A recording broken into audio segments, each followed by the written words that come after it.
Bonjour tout le monde. I'm happy to be joined today by Deputy Prime Minister Freeland and Minister Hadju, and by Minister Bibeau and Minister LeBlanc virtually. Dr. Tam and Dr. Njoo are also here to present updated COVID-19 public health models. We have lots to talk about today, so let's get right to it. We're at a tipping point in this pandemic. Not only is the second wave underway, yesterday we hit the highest daily recorded cases, well above what we saw this spring. I know this is discouraging, especially going into Thanksgiving weekend. But remember this, when things were at their bleakest during the first wave, Canadians pulled together and flattened the curve. Every time you wear a mask, every time you stay home when going out is unnecessary, every time you help a friend download the COVID Alert app, you are part of the solution. We flattened the curve before, we can do it again. And now, we have even more tools to help us. On Tuesday, Minister Anand and Minister Hadju announced that the government has signed an agreement with Abbott Rapid Diagnostics for up to 20.5 million rapid tests.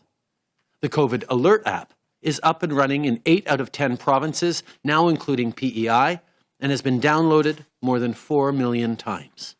The more people use the app, the more powerful this tool will become.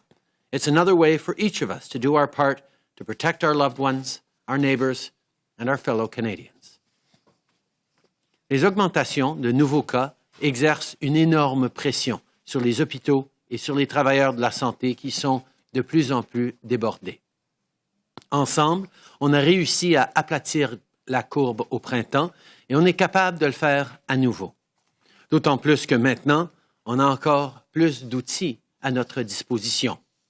Mardi, la ministre Anand et la ministre Hadju ont annoncé une entente qui va nous permettre de nous procurer jusqu'à 20,5 millions de tests de dépistage rapide. De plus, 8 provinces sur 10, dont le Québec et l'île du Prince-Édouard, adhèrent maintenant à l'application gratuite Alerte COVID qui a été téléchargée plus de 4 millions de fois au pays. Plus il y a de gens qui s'en servent, plus l'outil sera efficace. C'est une façon pour nous tous de protéger nos proches, nos voisins et nos travailleurs de première ligne. Alors, je vous invite donc à télécharger l'application gratuitement dès maintenant. Our top priority is keeping Canadians safe as we support people through this storm. This morning, we received the news that 378,000 jobs were added to the economy in September as the unemployment rate continues to go down. This is good news for a lot of people, but we also know that there's still lots more work to be done. Earlier this week, Canadians could begin accessing the Canada Recovery Sickness Benefit and the Canada Recovery Caregiving Benefit for people who are not covered at work if they get COVID-19 or if a family member gets sick.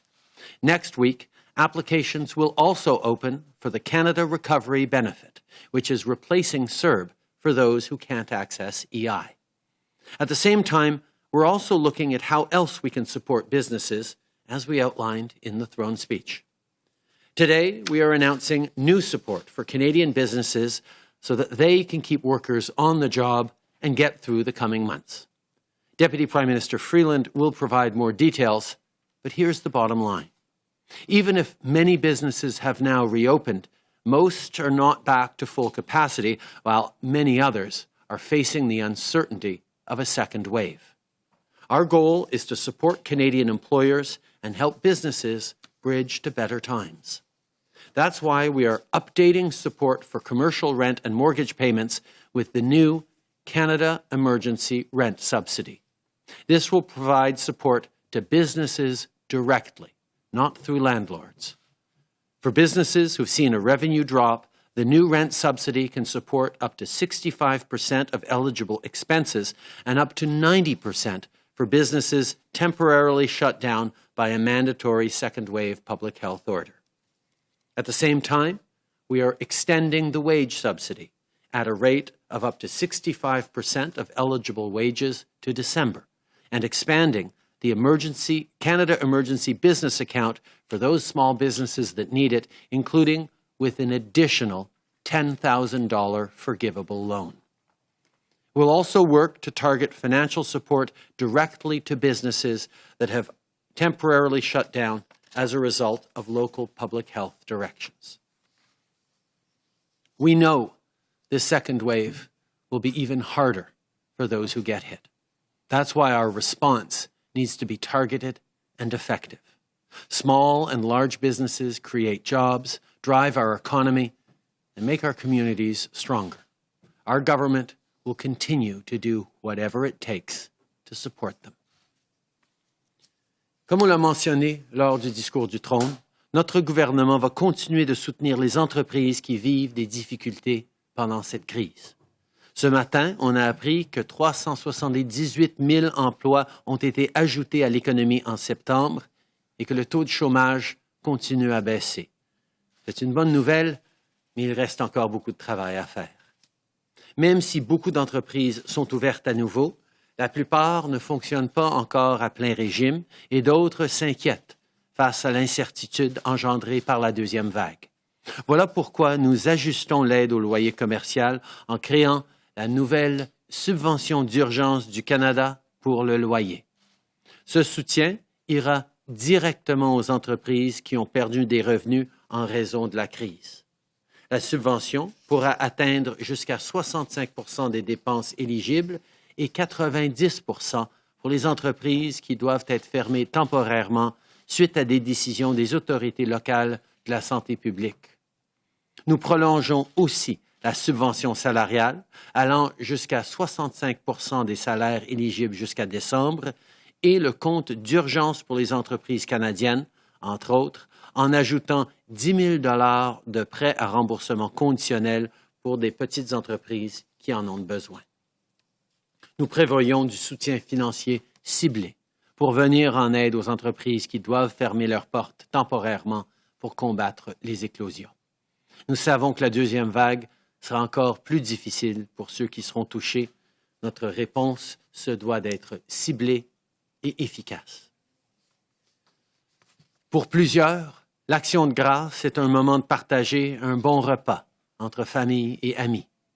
Même si cette tradition est ébranlée cette année, il ne faut pas oublier qu'il y a aussi des Canadiens qui vivent en situation d'insécurité alimentaire sérieuse. Cette triste réalité a été accentuée par la pandémie. En avril, nous avions annoncé un investissement de 100 millions de dollars afin d'améliorer l'accès aux aliments pour les Canadiens les plus démunis. Aujourd'hui, j'annonce que nous verserons 100 millions de dollars supplémentaires à des organismes nationaux, régionaux et locaux qui viennent en aide à ceux qui ne mangent pas à leur faim. Ce montant sera versé par l'intermédiaire du Fonds d'urgence pour la sécurité alimentaire du gouvernement du Canada et la ministre Bibeau va pouvoir fournir de plus amples détails dans quelques instants. Ce matin, je me suis rendu à l'épicerie afin d'acheter des aliments pour les remettre à une banque alimentaire et on m'a rappelé quelques astuces pour ceux qui veulent faire des dons et je sais que vous êtes nombreux à penser aux autres cette fin de semaine de l'Action de grâce. Prioriser les aliments non périssables comme des conserves. Les aliments à préparer au four à micro-ondes sont plus faciles d'accès pour les gens qui n'ont pas de four. Et n'oubliez pas de faire des choix santé. Notre gouvernement continuera de soutenir les Canadiens pendant cette crise, surtout les plus vulnérables qui sont le plus durement touchés, mais j'encourage tout le monde de faire sa part. In April, we invested $100 million in emergency funding to help food banks and community organizations with their vital work. Today, I can announce that we're putting another $100 million towards supporting food banks, local food security organizations, Indigenous groups serving vulnerable people and communities, and partners for northern communities.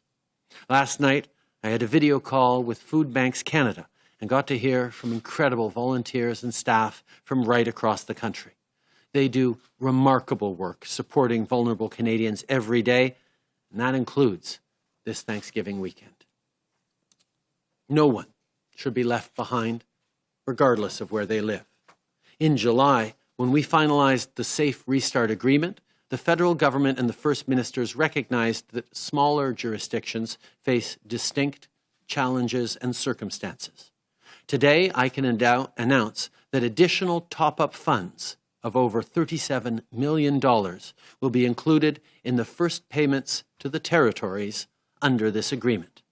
A supplemental $41.4 million will also go towards air carriers to ensure essential air services to remote communities in the north. Minister LeBlanc will have more details in a few minutes, but I want to especially thank MPs Larry Bagnall and Michael McLeod and our Minister of Northern Affairs, Dan Vandal, for their leadership and their important work on supporting our northern communities. Je sais que la longue fin de semaine arrive et que plusieurs sont déçus de ne pas pouvoir se rassembler. L'action de grâce telle qu'on la connaît sera peut-être différente, mais on s'engage ensemble à faire tous les efforts possibles pour freiner la propagation du virus au cours des prochaines semaines pour que nous puissions peut-être se reprendre à Noël en personne avec ceux qu'on aime. Chaque fois que vous portez un masque, que vous restez à la maison quand ce n'est pas nécessaire de sortir, que vous dites à un ami de télécharger l'application Alerte COVID, vous faites partie de la solution. Our Thanksgiving traditions may be temporarily changed by this pandemic, but our resilience and our determination remain strong. What we do now will shape the numbers we see in 2 weeks and set us, hopefully, on the right track for family gatherings at Christmas. So let's work together and let's flatten the curve. Merci. Je passe maintenant la parole à notre vice-première ministre, Chrystia Freeland. Chrystia. Okay. Merci, Monsieur le Premier Ministre. Since the beginning of this pandemic, our government has supported Canadian businesses hurt by COVID-19 and its economic fallout. This includes help with payroll costs through the Canada Emergency Wage Subsidy, interest-free loans and grants to small businesses through CEBA, and rent assistance. In last month's speech from the throne, our government committed to further steps to help businesses weather this storm. In keeping with this pledge, today we are announcing additional targeted support for businesses and their workers. I want to stress that this is not for everyone. Some businesses are able to work at full capacity despite COVID-19, and they are doing well. And that's great. This support is not designed for them. These measures are targeted to help those who need it most for the time when they need it. The difficult reality is that the health measures we are taking to contain COVID-19 mean there are some businesses that simply cannot operate at full capacity, and some are closed down by public health orders. These measures are to support those businesses and to provide a bridge for all of us to the full containment of the virus. As the circumstances of businesses improve, support will decrease. If circumstances worsen, it will increase. That is an automatic feature built into these programs. These measures are the result of ongoing consultations by me and my office, by Mary Ng, the Minister of Small Business, Export Promotion and International Trade, and her office with affected businesses. We have also been working very closely with the provinces and territories. And I want to stress that these consultations will continue as we adjust to meet ever-changing circumstances. I also want to particularly thank National Revenue Minister Diane Leboutillier, the Commissioner of the CRA, Bob Hamilton, and everyone at the CRA for so effectively delivering critical support to Canadians. Alors, les programmes. Premièrement, nous allons mettre en place une nouvelle subvention d'urgence du Canada pour le loyer. Cette subvention permettrait aux entreprises et aux autres organisations qui ont subi des pertes de revenus durant cette crise d'avoir accès à une aide pour le loyer jusqu'en juin 2021. Cette nouvelle subvention vient remplacer l'aide d'urgence du Canada pour le loyer commercial qui s'est terminée à la fin de septembre. Elle couvrirait jusqu'à 65% du loyer ou des paiements d'intérêts hypothécaires des entreprises les plus durement touchées, soit celles qui ont enregistré une baisse de revenus de 70% ou plus. Pour les entreprises qui ont subi une baisse de revenus de moins de 70%, la subvention de base diminuerait progressivement en fonction de la base subie, ce qui nous permettra d'apporter une aide plus ciblée et plus accessible. C'est une approche semblable à celle privilégiée dans le cadre de la subvention salariale d'urgence du Canada, qui connaît beaucoup de succès. Afin de simplifier le processus de demande pour les entreprises, la subvention d'urgence du Canada pour le loyer sera versée par l'entremise de l'Agence du revenu du Canada. Je tiens à souligner un élément important. Cette subvention sera directement accessible aux entreprises et aux organisations qui louent leurs locaux. Elle sera directement accessible aux locataires. Deuxièmement, comme nous l'avons promis dans le discours du trône, nous allons fournir un soutien ciblé additionnel aux entreprises qui doivent à nouveau fermer leurs portes à cause d'un confinement. Nous savons qu'à travers le pays, alors que nous luttons contre la deuxième vague, les autorités de santé publique imposent de nouvelles restrictions. C'est la bonne chose à faire, mais ça impose des coûts. Ce soutien ciblé aidera les entreprises à traverser un nouveau confinement et nous aidera tous à faire le bon choix. Les entreprises qui font face à un confinement auraient un complément de 25% du loyer admissible en cas de fermeture temporaire et du manque à gagner en raison d'une ordonnance de la santé publique émise à cause de la pandémie. Troisièmement, nous prolongeons la subvention salariale d'urgence du Canada jusqu'en juin 2021, comme nous l'avons annoncé dans le discours du trône. Nous gelons aussi le taux de subvention actuel à 65% jusqu'au 19 décembre. Cette mesure aidera les entreprises à protéger les emplois en gardant le travailleur et en encourageant les employeurs à rembaucher leurs employés mis à pied. Enfin, le gouvernement bonifie la compte d'urgence pour les entreprises canadiennes ou le CUAC, et ce qui permet aux entreprises déjà admissibles à un prêt au titre du CUAC d'obtenir un prêt additionnel de 20 000 $ en fonction de leurs besoins. Jusqu'à la moitié de ce financement supplémentaire, soit 10 000 $ pourrait être changé en subvention si le prêt est remboursé d'ici le 31 décembre 2022. De plus, la date limitée pour la demande de prêt au titre de CUAC est repoussée au 31 décembre 2020. Pour y être admissibles, les entreprises devront attester des pertes de revenus attribuables à la pandémie. Les entreprises devront avoir subi des pertes attribuables à la pandémie.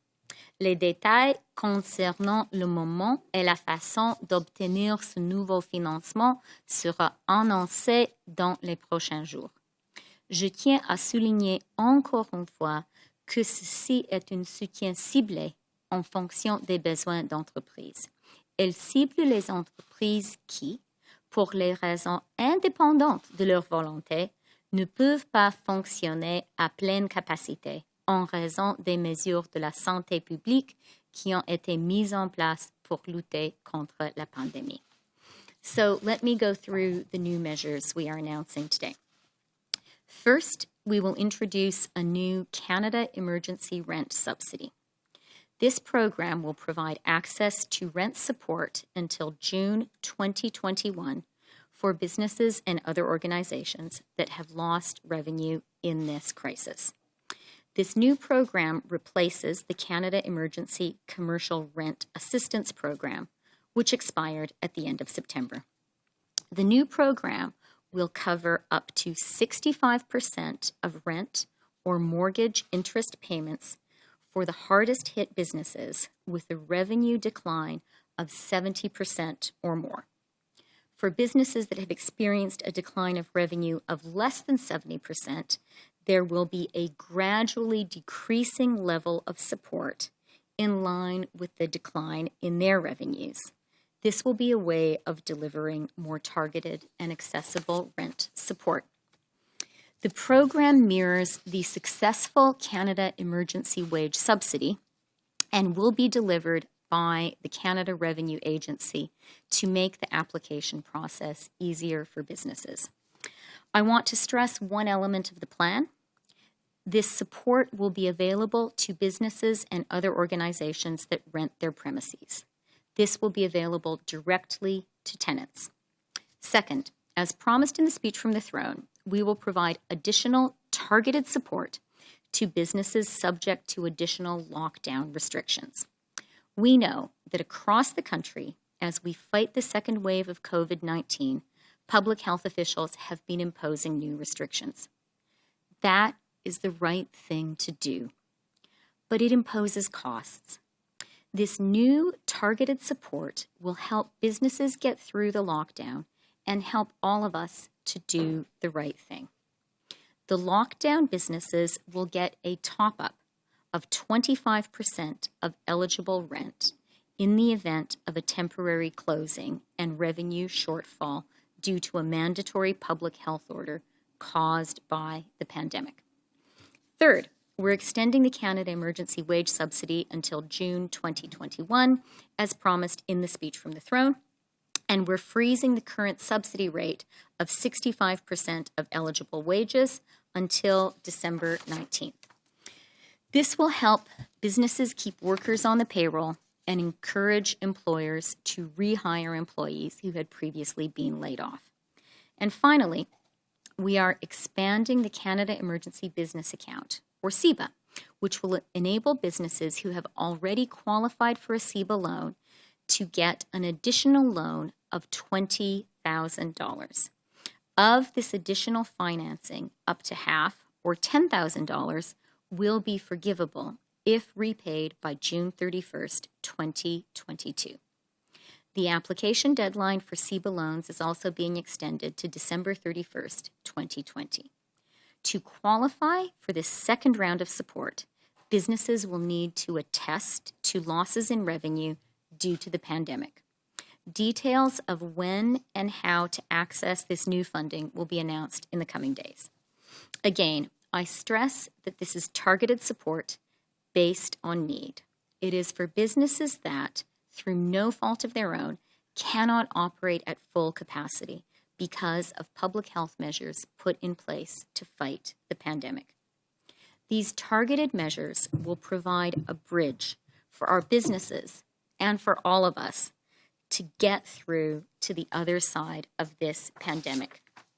And they will give businesses and communities and public health officials across the country the economic support they need to fight the pandemic in a smart, targeted way. They will help us all to do the right thing. This is the economically smart thing to do, and it's the right thing to do. Merci. Et je vous souhaite tous une joyeuse action de grâce. Thank you, and I wish everyone a safe and happy Thanksgiving. And now I'll turn it over to Minister Bibeau. Marie-Claude, à vous la parole. Merci, Ministre Freeland. Alors, bonjour à tous. Merci d'être avec nous aujourd'hui. Ces derniers jours, ces derniers mois, les gestionnaires et les bénévoles des banques alimentaires ont redoublé d'efforts pour répondre à la demande exceptionnellement importante des gens dans le besoin et nous voulons leur dire merci.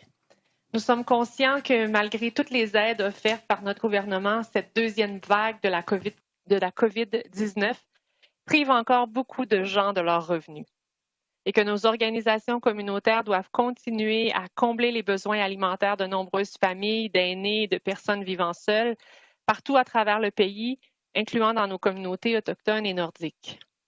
Je suis donc heureuse aujourd'hui de me joindre au Premier ministre pour annoncer que nous doublons le fonds d'urgence pour la sécurité alimentaire avec une deuxième tranche de 100 millions de dollars. As Minister of Agriculture and Agri-Food, I'm so proud to support our second investment of $100 million in the Emergency Food Security Fund. Up till now, that funding has supported more than 1,800 local food organizations across Canada, including 6 million meals for 2 million Canadians from coast to coast to coast.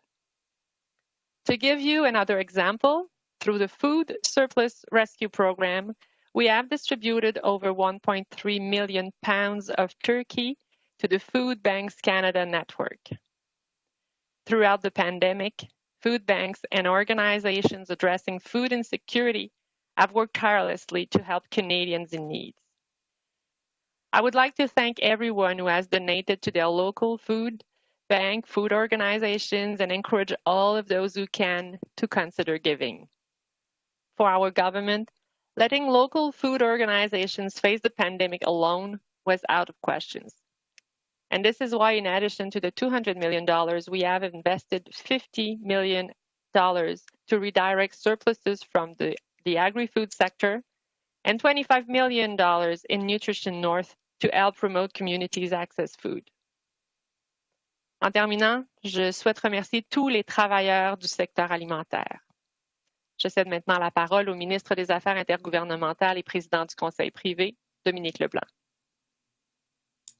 Merci, Marie-Claude. Monsieur le Premier Ministre, this summer, we announced the government would be investing $19 billion through the Safe Restart Agreement to help territories and provinces respond to COVID-19. Provinces and territories are now using these funds to meet their local priorities, such as improving testing capacity and offering wage top-ups to essential workers. We also recognize that remote, isolated, and northern communities have unique needs, which require additional funding and support. Today, as the Prime Minister noted, we are announcing territories will receive an additional federal investment of $37.2 million to the Safe Restart Agreements. Our government also understands just how critical northern air services are, from ensuring food supply chains remain intact to providing medical care and transportation needs to some of Canada's most remote communities. This is why we are investing an additional $41.4 million to maintain these airline services. With today's announcement, to be precise, Yukon will be receiving $19.6 million in additional support from the Government of Canada. The Northwest Territories will be receiving $29.3 million, and Nunavut will be receiving $29.6 million. I want to thank Premiers Silver, Cochrane, and Civicatak for their hard work in keeping their communities safe and their continued leadership throughout this pandemic. And as the Prime Minister noted, members of Parliament Michael McLeod and Larry Bagnall have also been fierce defenders of the unique needs of their territories. Nous allons continuer de travailler en partenariat avec les provinces et les territoires afin d'appuyer les Canadiens pendant ces temps si difficiles. With that, as the Deputy Prime Minister said, happy Thanksgiving. And I'm now happy to turn it over to our colleague, the Minister of Health, Patty Hadju. Well, thank you very much, colleagues. Pleasure to join you and Prime Minister today. Listen, living through a global pandemic has not been easy on anybody, and our lives have all been disrupted and upset. We've all had to change and adapt so much. Families have been strained. People have lost jobs. We've had to let go of celebrations, change our plans, and forego seeing our loved ones. And then on top of that, many of us have been separated from our friends and our natural support networks, just as we need them the most.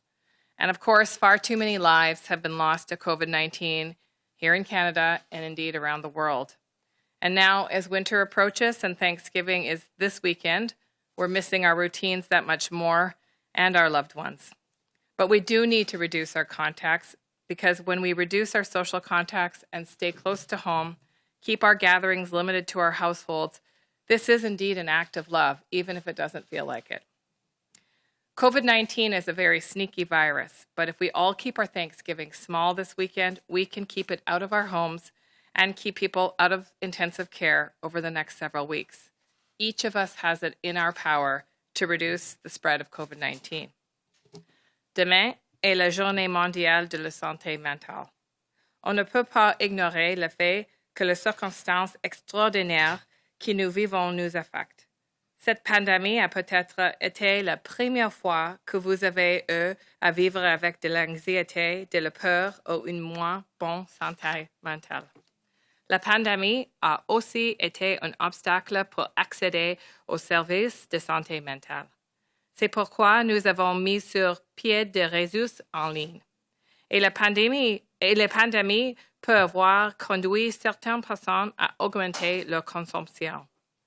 All along, we've focused on supporting people to get mental health resources to manage through this pandemic. I will remind everyone to visit wellnesstogether.ca to see what is available. But different things work for different people. So to better understand what can help protect the mental health of Canadians, today I'm announcing that our government, with our provincial partners, are investing over $10 million. This funding will support COVID-19 related mental health and substance use research projects across our country. The project will be led by the Canadian Institutes of Health Research, and it will support 55 research teams to understand how the pandemic is affecting different groups of people and what can help them to protect their health and feel better.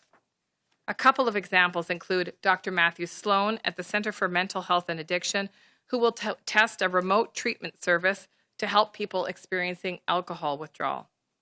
Dr. Deborah DaCosta at the McGill University Health Centre will evaluate the need for an online program that can address the mental health needs of pregnant women and new mothers. And Dr. Penny Corkum at Dalhousie University will study the benefits of a virtual intervention to promote good sleep and mental wellness for children and families. This funding was made possible thanks to the collaboration with our provincial partners, and I want to thank them for continuing to work with us on this important initiative. On behalf of our government, I would like to thank the researchers and their teams who are doing this incredible, critical work very quickly to help improve the lives of Canadians. Thank you.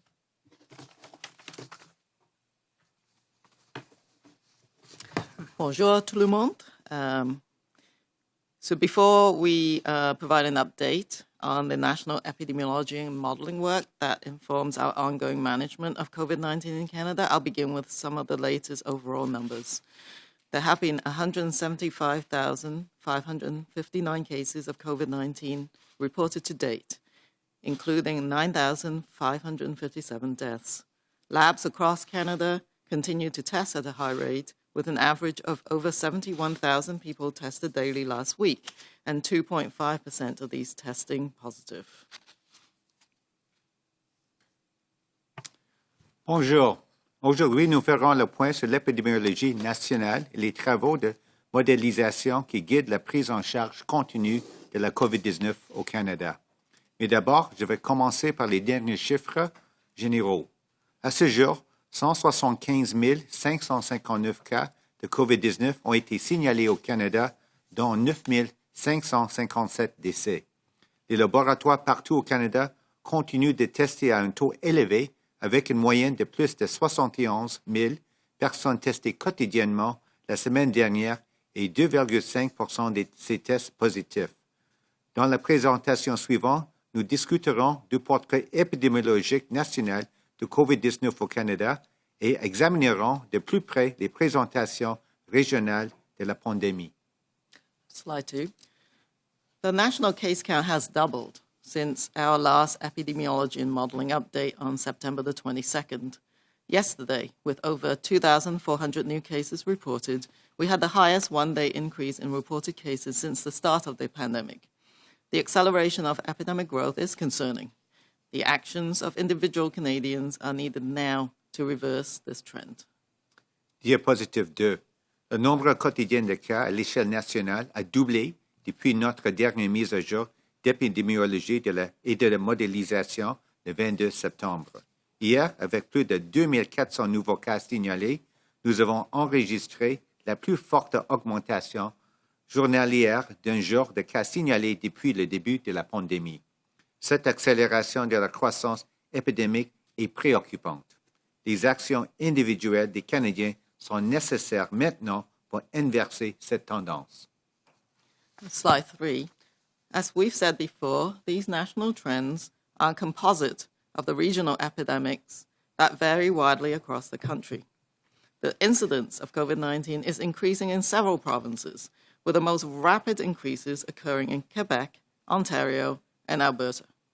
In contrast, there has been no significant resurgence of cases in the Atlantic bubble, and there has been no community transmission of COVID-19 in the territories. Diapositive 3. Comme nous l'avons déjà dit, ces tendances nationales sont un composé des épidémies régionales qui varient considérablement à travers le pays. L'incidence de la COVID-19 augmente dans plusieurs provinces. Les augmentations les plus rapides se produisent au Québec, en Ontario et en Alberta. En revanche, il n'y a pas eu de résurgence significative de cas dans la bulle atlantique. Il n'y a pas eu de transmission communautaire de la COVID-19 dans les territoires. Slide 4.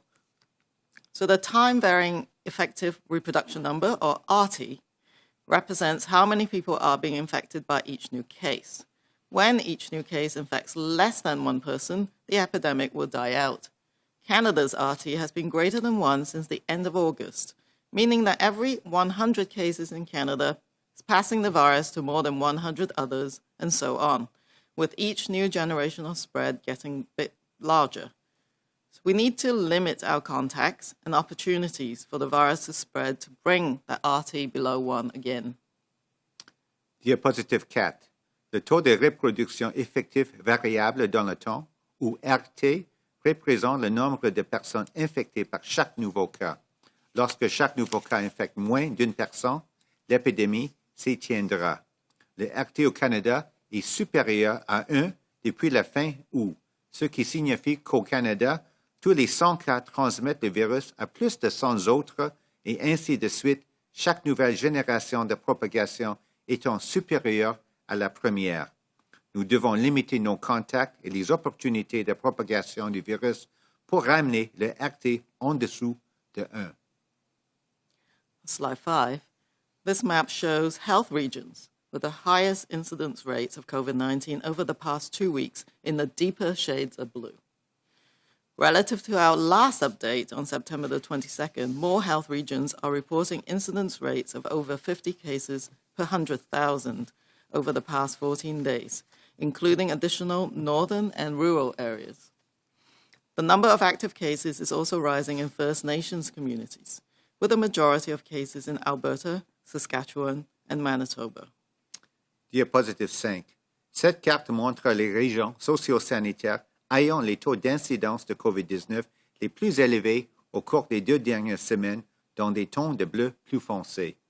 Par rapport à notre dernière mise à jour du 22 septembre, davantage de régions socio-sanitaires rapportent des taux d'incidence de plus de 50 cas par 100 000 au cours des 14 derniers jours, y compris d'autres régions plus au nord et rurales.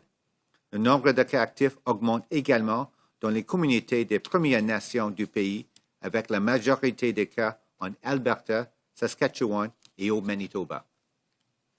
Slide 6. Since the beginning of September, the incidence of COVID-19 has been increasing across all age groups.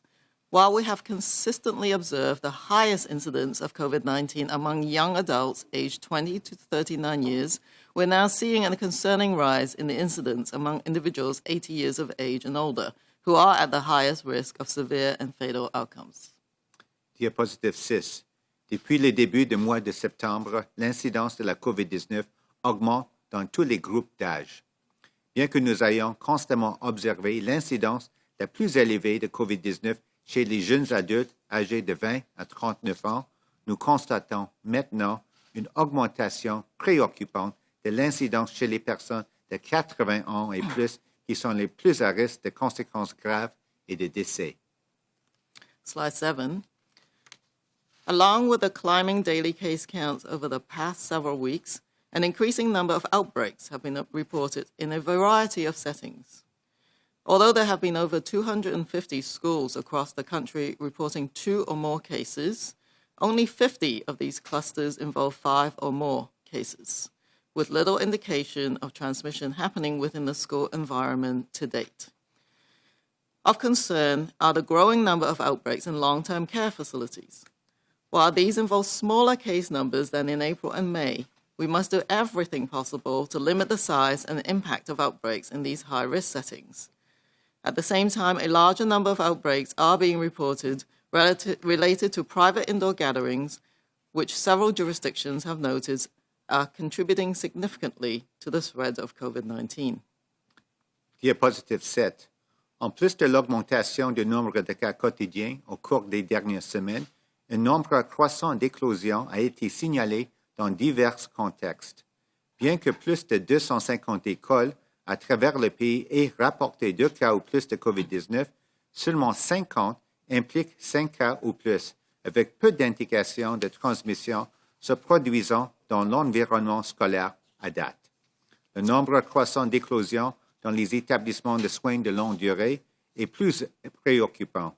Bien que le nombre de cas soit moins élevé qu'en avril et mai, nous devons faire tout notre possible pour limiter l'ampleur et l'impact des éclosions dans ces milieux à haut risque. Aussi, un nombre plus important d'éclosions sont signalées en lien avec des rassemblements privés à l'intérieur et plusieurs régions ont noté qu'ils contribuaient de manière significative à la propagation de la COVID-19. Slide 8. Currently, the number of COVID-19 cases in hospital daily remains much lower than the peak of 3,000 cases observed during the initial wave, due in part to the younger age of cases in recent months. However, hospitalizations are considered late indicators of disease severity because they lag 1 or more weeks behind the increase in cases. We're now observing an increase in hospitalizations in some regions, and the overall number of COVID-19 cases in hospital per day has more than doubled from 380 cases at the time of our last update to 820 cases in hospital yesterday. Diapositive 8. Actuellement, le nombre de cas de COVID-19 hospitalisés quotidiennement reste bien inférieur au pic de 3 000 cas observés lors de la première vague, ce qui s'explique probablement en partie par le jeune âge des cas au cours des derniers mois. Cependant, les hospitalisations sont considérées comme des indicateurs tardifs de la gravité de la maladie car elles sont déclarées d'une ou plusieurs semaines par rapport à l'augmentation des cas. Nous observons maintenant une augmentation des hospitalisations dans certaines régions et le nombre total des cas de COVID-19 hospitalisés a plus que doublé, passant de 380 cas au moment de notre dernière mise à jour épidémiologique à 820 cas hospitalisés hier. Slide 9. As with hospitalizations, deaths are also late indicators of COVID-19 severity and can lag behind increases in reported cases by several weeks, owing to the prolonged natural history of the disease. After more than 2 months observing fewer than 8 deaths reported daily on average, over the past week, the average number of deaths reported daily has increased to 18. Diapositive 9. Comme pour les hospitalisations, les décès sont également des indicateurs tardifs de la gravité de la COVID-19 et peuvent être décalés de plusieurs semaines par rapport à l'augmentation des cas déclarés en raison de l'évolution naturelle prolongée de la maladie. Après avoir observé pendant plus de 2 mois moins de 8 décès par jour en moyenne, le nombre moyen de décès signalés quotidiennement est passé à 18 au cours de la dernière semaine. Slide 10. Based on Canadian data up to October the 2nd, short-term forecasting shows the predicted cases and deaths due to COVID-19 out to October the 17th. The graph on the left shows the predicted number of cases could be in the range of 188,150 to 197,830 by October the 17th. The graph on the right shows the predicted number of deaths could be in the range of 9,690 to 9,800 by October the 17th. Note that the line tracking cumulative deaths increases in a single step by 114. This does not reflect a single-day increase, but rather the reconciliation of data from Ontario for deaths that occurred in the spring or summer. The forecast has been adjusted to account for this new information. Diapositive 10. Selon les données canadiennes jusqu'au 2 octobre, les prévisions à court terme indiquent les cas et les décès prévus dus à la COVID-19 jusqu'au 17 octobre. Le graphique de gauche montre le nombre prévu de cas qui pourrait se situer entre 188 150 et 197 830 d'ici le 17 octobre. Le graphique de droite montre que le nombre prévu de décès pourrait se situer entre 9 690 et 9 800 d'ici le 17 octobre. Notez que la ligne de suivi de décès cumulatifs augmente de 114 en une seule étape. Cela ne reflète pas une augmentation sur une seule journée, mais plutôt le rapprochement des données de l'Ontario pour les décès survenus au printemps ou en été. La prévision a été ajustée pour tenir compte de ces nouvelles informations. Slide 11. This graph shows the results of dynamic modeling studies that look at how the epidemic may evolve in Canada over the next month. Based on the current increasing daily case counts, the graph shows that if we maintain, that's the gray line, or increase, that's the orange line, our current rate of contacts with other people, the epidemic is forecast to continue increasing steeply. More importantly, in order to bend the epidemic curve and reduce transmission to lower levels as shown by the blue line, we must decrease our current rate of contacts by 25 to 35%. We can reduce our rate of contact with other people through a combination of individual practices and population-based measures. However, in some areas, individual actions have not been enough to realize low levels of transmission, and additional measures, including strategic business closures, have been required in order to put the brakes on the epidemic growth. Diapositive 11. Ce graphique montre les résultats d'études de modélisation visant à explorer comment l'épidémie pourrait évoluer au cours du prochain mois. Le graphique, qui tient compte de l'augmentation actuelle du nombre de cas quotidiens, montre que si nous maintenons ou augmentons notre taux actuel de contact avec d'autres personnes, l'épidémie devrait continuer de progresser rapidement. La ligne grise, maintien, et ligne orange, augmentation. Aspect plus important, pour infléchir la courbe épidémique et réduire les niveaux de transmission, comme le montre la ligne bleue, nous devons diminuer de 25 à 35 % notre taux actuel de contact. Nous pouvons réduire notre taux de contact grâce à une combinaison de pratiques individuelles et des mesures axées sur la population, dont les fermetures stratégiques d'espaces économiques et sociaux. Cependant, dans certains secteurs, les mesures individuelles n'ont pas été suffisantes pour atteindre le faible niveau de transmission, et d'autres mesures, dont la fermeture stratégique d'entreprises, se sont avérées nécessaires pour freiner la progression de l'épidémie. Slide 12. If strategic closures are needed to reduce contacts between individuals, results of dynamic modeling shows us that acting fast will have the greatest impact. The top right and the bottom left images on this slide shows the contrasting results of a slow versus a fast implementation on the number of cases. Decisions on where and when to target measures will continue to be locally driven based on consideration of the incidence of COVID-19 and strain on the public health and health system. We are at an important juncture in the pandemic where we would very much like to see the voluntary actions of Canadians across the country be sufficient to bend the curve downward. This will require sustained and intentional efforts to limit contacts and reduce opportunities for transmission. This will not be easy and will require hard choices between what we need to do and what we would like to do. Diapositive 12. Selon les résultats de la modélisation dynamique, une intervention rapide aura le plus d'impact si des fermetures stratégiques sont nécessaires pour réduire les contacts. Les images en haut, à droite et en bas, à gauche de la diapositive montrent la différence sur le nombre de cas entre une mise en œuvre lente et une mise en œuvre rapide. Les décisions visant à savoir où et quand mettre en œuvre ces mesures ciblées continueront de dépendre du contexte local en tenant compte du nombre et de la gravité des cas de COVID-19 ainsi que des pressions qu'ils exercent sur les systèmes de santé publique et les systèmes de santé. Nous sommes à la croisée des chemins en ce qui concerne la pandémie. Nous aimerions beaucoup que les actions volontaires des Canadiens partout au pays suffisent à faire baisser la courbe. Pour y arriver, il faudrait des efforts soutenus et délibérés pour limiter le nombre de contacts et réduire les occasions de transmission. Ce ne sera pas chose facile. Il nous faudra faire des choix difficiles entre ce que nous devons faire et ce que nous aimerions faire. Slide 13. Given the epidemic is unfolding differently across the country, it is important to stay up to date on the situation in your area.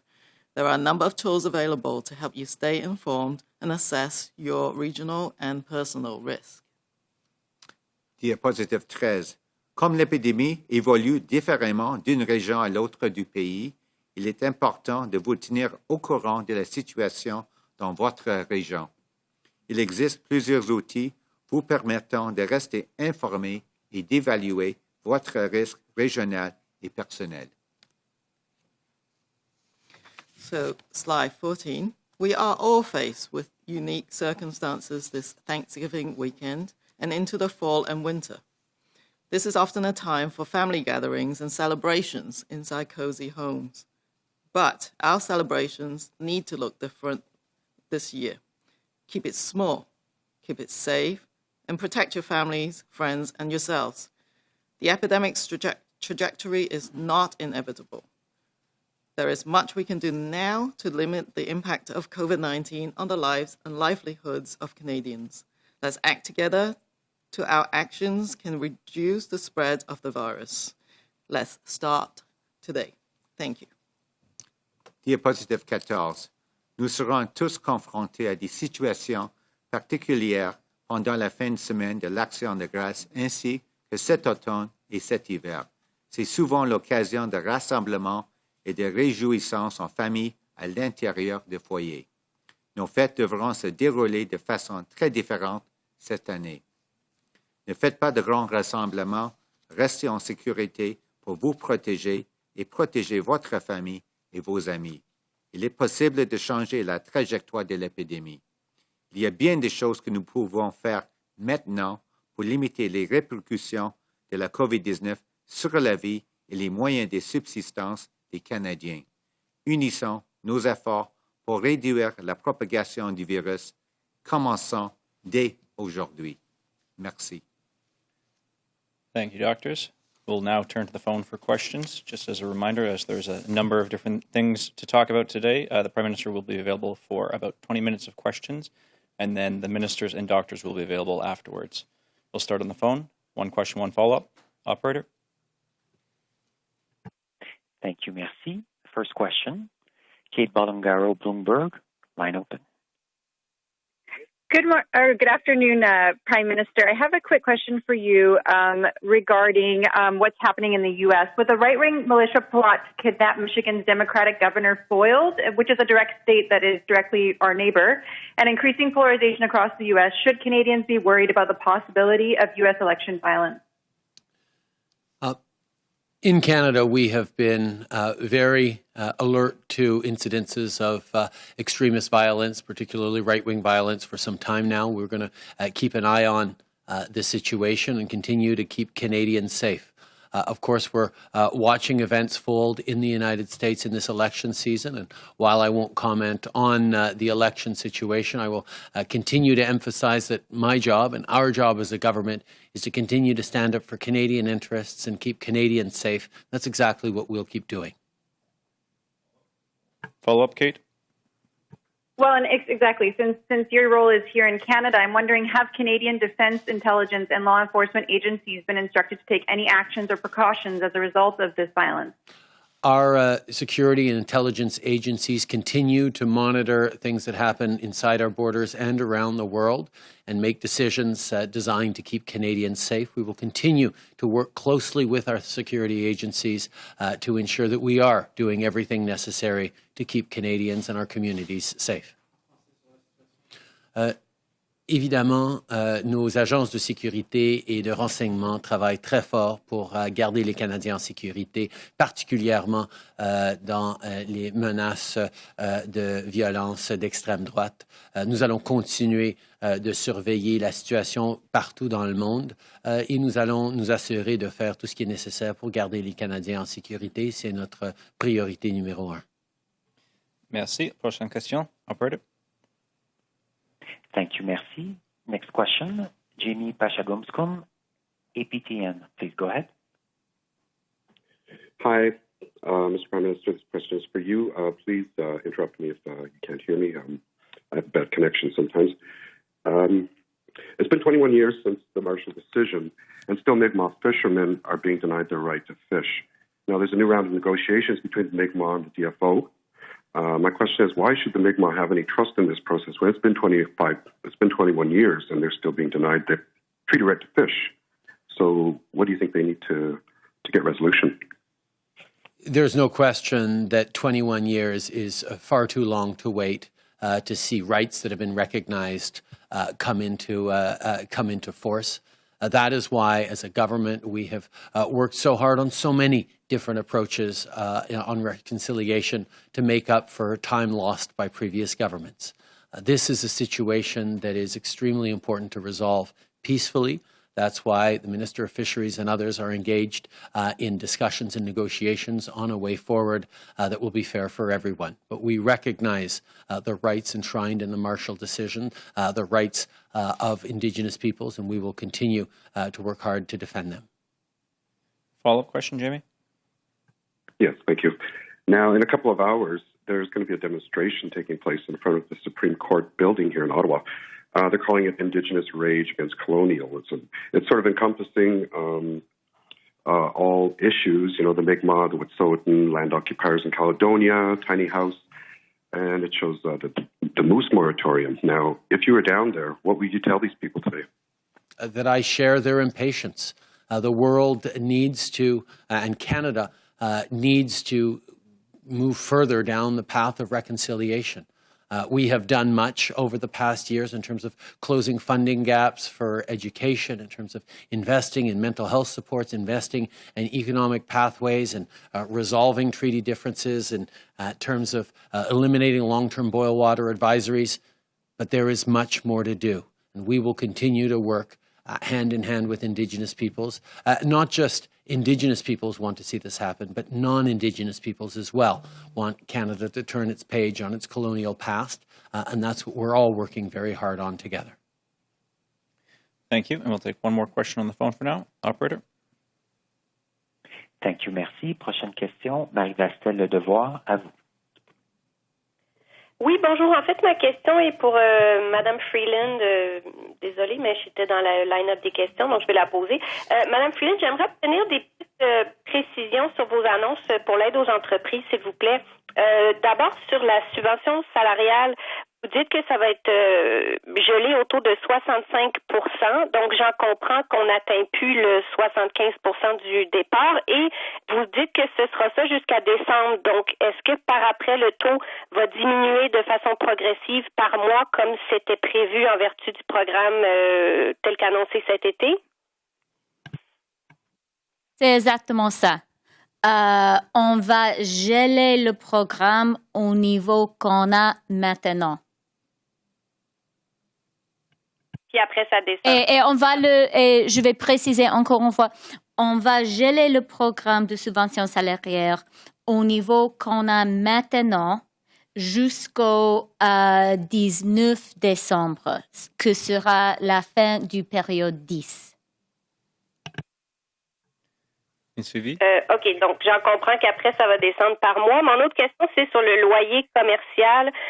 Plusieurs se plaignaient que les entreprises n'avaient pas accès parce qu'il fallait passer par un propriétaire. Là, vous dites que ce sera directement aux locataires qui ont suffisamment de baisse de revenus.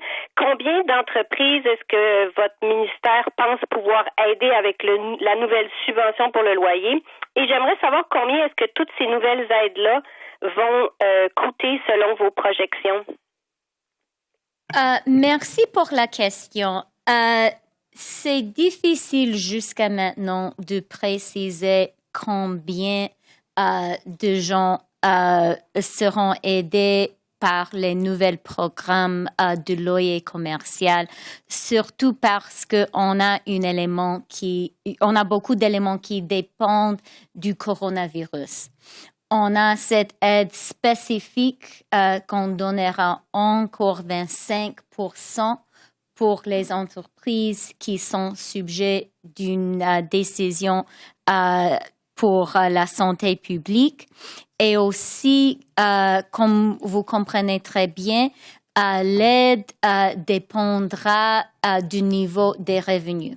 Mais nos projections, et je veux vraiment souligner que c'est seulement projection parce que tout dépend de ce qui se passe avec le coronavirus. Et comme Dr. Tam et Dr. Njoo nous avons expliqué, il y a beaucoup d'imprévisibilité concernant le coronavirus et nous tous devons réagir correctement pour aplatir le courbe. Notre projection concernant le loyer, c'est que jusqu'au fin de cette année, ça coûtera 2,2 milliards de dollars. C'est pour le loyer.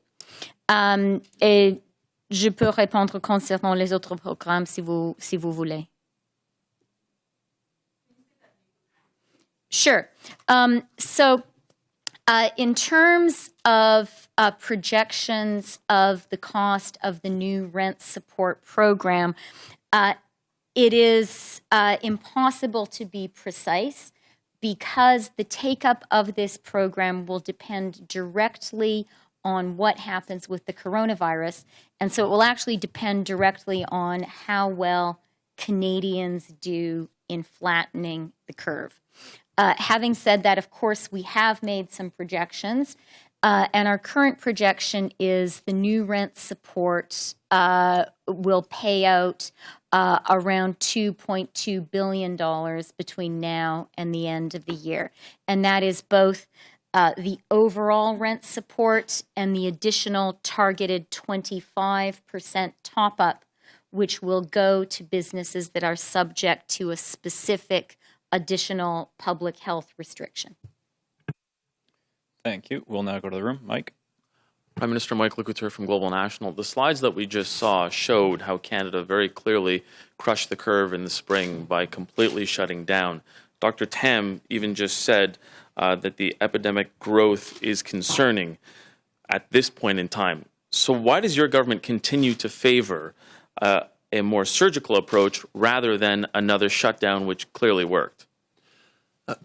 We know that the epidemic path across the country is very variable. All businesses, all families across the country have been affected by coronavirus, but we are seeing spikes in this second wave in certain areas. We know a lot more about where transmissions are happening, what businesses and what activities create particular vulnerabilities. And that's why in the second wave, we're able to be more targeted in our approach. But let's make no mistakes about it. This second wave is really frustrating for a whole bunch of people who've been through this spring and who don't want to see this happen right now. A whole bunch of us would love to see this simply go away. Well, it'll only go away if we all do our part. Different orders of governments have stepped up in a lot of different ways in terms of testing, in terms of programs, in terms of supports, in terms of health measures to get us to this point. But Canadians have also done their part. Everyone did their part in the spring to flatten that curve and to get us through a decent summer. But now we're in this second wave. And the behaviors people take on this weekend will be things that we look back at 2 weeks ago to see whether we started to shift the direction of this second wave or not. The epidemic potential, the epidemic curve is clear. The actions we take now will determine that. That's why this coming weekend, for Thanksgiving and for the weeks to come, we need people to do everything they can to prevent transmission of this virus. Stay home as much as possible. Listen to the public health advice. Download the COVID Alert app. Wear a mask. And really, really pull together and lean in by stepping apart these coming weeks so that we change the direction of this curve. We get things back under control so we don't have to continue to escalate the measures we have. Public health measures and government measures can do part of it. But only citizens can actually determine how this outcomes look over the coming months. That's what we have to step up on now. Sur les mesures. Depuis plusieurs mois, nous apprenons ce qui fonctionne pour la COVID-19. Et au printemps, on a vu qu'on a pu, avec un confinement national, arrêter cette épidémie ou ralentir massivement cette épidémie. Malheureusement, on se retrouve dans une deuxième vague maintenant et on peut mettre de l'avant des outils et des approches que nous savons vont être utiles en ciblant nos fermetures, en sachant quel genre d'activités ou d'entreprises sont plus enclins à transmettre ou à créer des foyers de transmission ou des éclosions de la COVID-19. Nous pouvons être mieux ciblés dans notre approche. Mais on ne va pas se tromper, c'est extrêmement déplaisant pour nous tous de devoir faire face à une deuxième vague et je sais que beaucoup de gens veulent tout simplement que ça disparaisse. Eh bien, ça va seulement le faire si tout le monde fait sa part.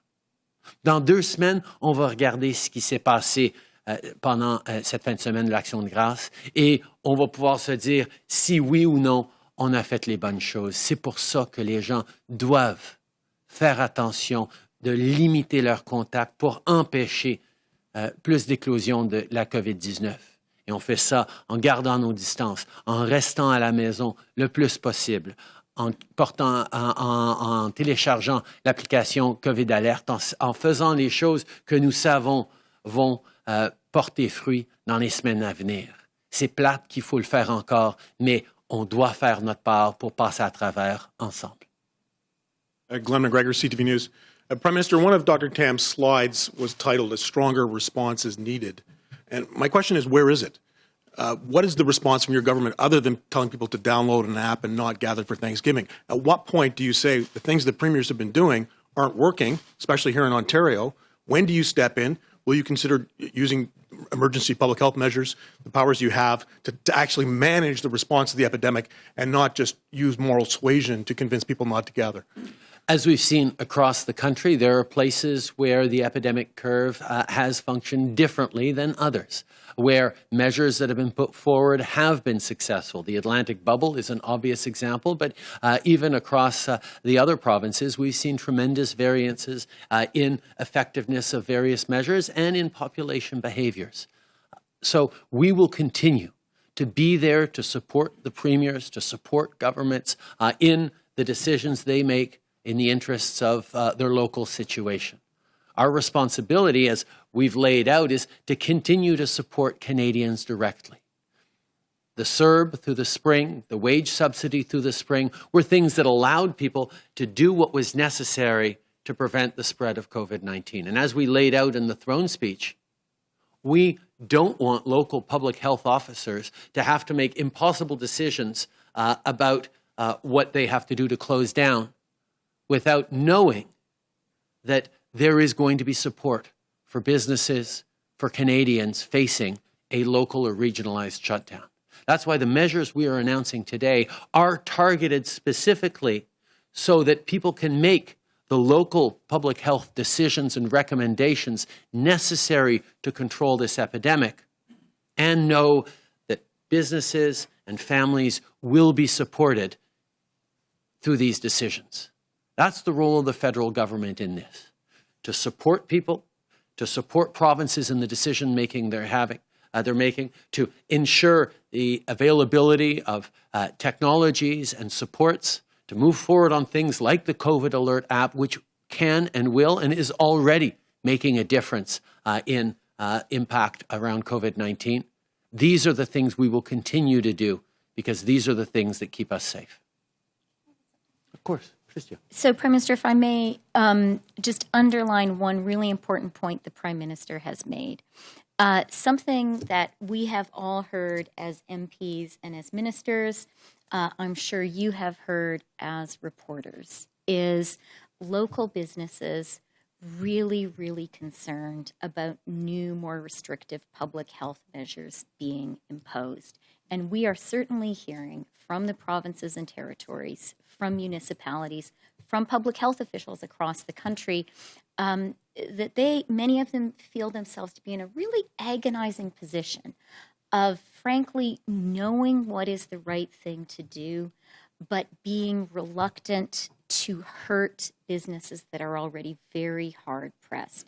And that's why, from my perspective, one of the most important things we've announced today is a really novel program, which is this 25% top-up for businesses subject to lockdown restrictions.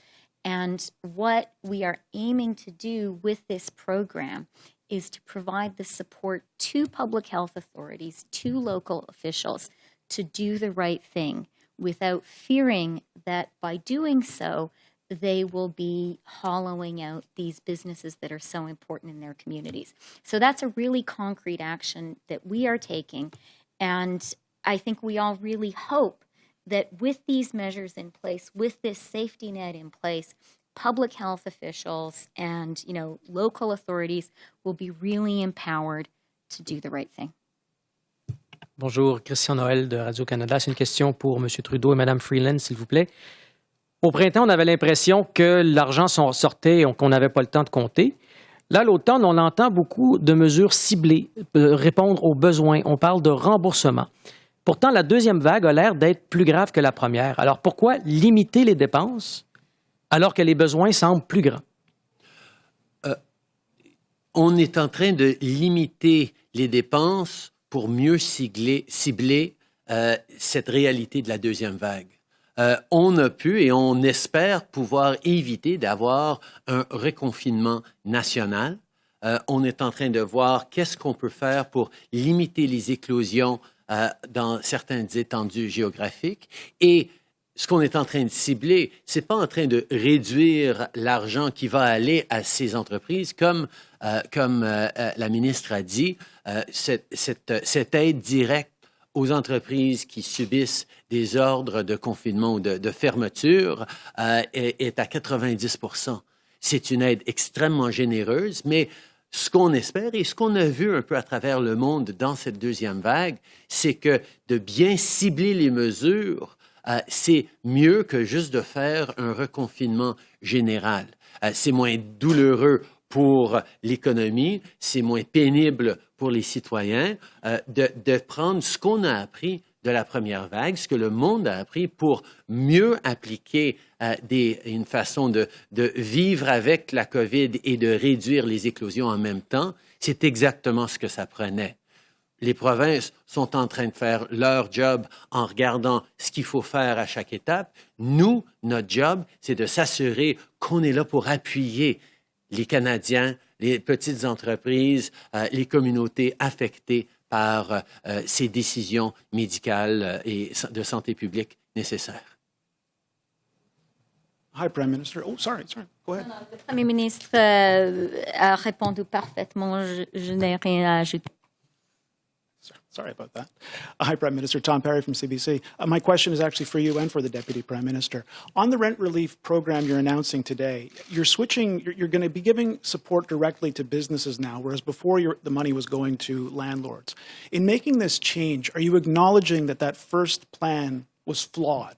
And if this was a miscalculation, are you worried that you may have inadvertently caused some businesses to go under? I think during the first wave of this pandemic, we understood how important it was to try and support people in as many different ways as possible. Now, the secret program actually helped hundreds of thousands of businesses that were able to benefit from that reduction in rent. And we did it in a way that made sense for us to work with landlords, with the tenants, and with the provinces as well that have jurisdiction over the commercial rent program. But as we've seen, this second wave requires more targeted help that flows differently. And we heard clearly from tenants who were frustrated or had landlords who weren't able to participate in the original program. So we made modifications and are coming forward with a support program directly for tenants in commercial businesses. Chrystia? Yeah, and the only thing, I would just add a few things to that. One of the reasons that we're providing the rent support in the way that we have outlined today is to simplify everything that is available to businesses. So it's going to be delivered through the same platform and along the same lines as the wage subsidy. Life is very complicated for Canadians right now and unpredictable. And COVID is complicated and hard enough for businesses to deal with. We want to make government support as straightforward and as simple as possible. So, operating in tandem with the wage subsidy was a real, desire of ours. So that would be one thing. The second thing, which I think is an advantage of how we propose to deliver this program, is, as the Prime Minister said, it's flexible. So it's not one size fits all. There is a range of support you get with your rent based on what your fall in revenue is. And the reality, that we saw from the doctor's presentation is we don't know what the progress of the coronavirus is going to be. We're seeing that it goes up and it goes down. And we have sought to build a rent support program that can respond to those needs of a business. And then the final thing which we wanted to do with this program was create something which could also be used to deliver this targeted, lockdown-triggered additional support. And the way we have put together the rent support program allows us to do that too without having a whole new program. It's Man Hamidi from the Canadian Press. I want to ask you about the by-elections in Ontario. If Ontario is ruling back public gatherings and we're seeing obviously the cases are going up on record numbers, would you consider delaying or suspending the elections and maybe rescheduling them for a later date? One of the things that has been important, I think, for Canadians through this massive disruption that is the pandemic is our democracy and our democratic institutions have continued to function. We've seen that with Parliament continuing to work together in a hybrid model and deliver programs for Canadians with all parties working together. We've seen that with a number of provincial elections gone ahead and underway right now. It is reassuring to Canadians to see that their democracies continue to function even in this difficult situation. The way we work is different, and certainly the way people are campaigning is taking into account the reality of COVID-19. But our institutions are strong and can continue to function. I'd also highlight that it is mandated by law that we hold these by-elections before February of this year. And knowing that, we looked at the calendar and looked at the potential arrival of flu season, of wintertime, of the uncertainty around a second wave. We made a determination that moving forward quickly on these by-elections was probably the safest thing to do. There are a few weeks left in that by-election, but there has been campaigning in a safe way up until now. And we see that holding a by-election later in the winter, in January or February, is extremely uncertain in terms of what the situation might be. So I think for the good of everyone who is already underway in this and behaving safely, we've seen candidates and campaigns take into account the reality that we're going through. And I think Canadians can have confidence that our democracy remains strong even in the middle of this pandemic. Je pense que c'est important de souligner à quel point les Canadiens ont été réconfortés de voir que notre démocratie, que nos institutions démocratiques continuent de fonctionner même dans une période extrêmement difficile d'une pandémie globale. On a vu ça avec le Parlement qui continue de se rassembler de façon virtuelle pour passer des projets de loi pour aider les Canadiens, avec des élections provinciales qui ont eu lieu et qui sont en train d'être tenues à travers le pays de façon sécuritaire. Évidemment, les gens doivent faire attention, on modifie notre approche en termes de campagne, mais c'est rassurant pour les Canadiens. Je veux aussi ajouter que, étant donné que, selon la loi, nous devions avoir ces partiels à Toronto avant le mois de février, on faisait face à la période de la grippe, l'hiver qui arrive, une incertitude par rapport à si la deuxième vague pourrait s'empirer de plus en plus. Et on a pris la décision de tenir ces partiels rapidement pour essayer de les résoudre, de les avoir avant que la neige arrive et peut-être plus de complications. Mais on s'attend évidemment à ce que les gens s'adaptent à la situation locale, qu'on cherche des façons virtuelles à communiquer avec les gens et que les candidats et les citoyens soient assurés de leur sécurité pendant cet exercice démocratique. Prime Minister, Tonda McCharles of the Toronto Star. Canadians have voted in winter months before, but I'm curious, given that Ontario today, their own modeling says that the province could experience worst-case scenarios seen in northern Italy and New York City, where hospitals were overwhelmed. Your decision not to postpone that by-election, today we have one of the candidates actually campaigning there, calling for it to be postponed. If the Elections Canada officer has the ability to at least recommend it, are you saying that your cabinet won't be open to postponing that election? We will always listen to and work with Elections Canada and their recommendations. At the same time, the very modeling you're pointing out, Tonda, is highlighting that it's likely to get, it's at least possible that things get worse over the coming months. And because by law, we have to fill that by-election, have that by-election before February, a few months from now, it is very likely that postponing the by-election until the last possible moment would actually mean that it would be held in more difficult circumstances. We've already had a number of weeks of campaigning in this by-election in reasonably decent circumstances. Who knows what the next months could bring? We certainly hope things get better, but they might not. And I think it is reassuring to Canadians that we can continue to move forward with democratic institutions in safe, socially distanced ways, through a lot more virtual contacts, through ensuring we're doing everything we can to keep Canadians safe and keep candidates safe, while at the same time reassuring people that even in the midst of a pandemic, our democracy is strong, our institutions are strong, and our capacity to adapt and continue to make sure that everyone has strong voices to speak up for them, particularly in this difficult time, is respected. There are 338 seats in that House of Commons, and every Canadian deserves to have someone out there fighting for them, particularly in this pandemic.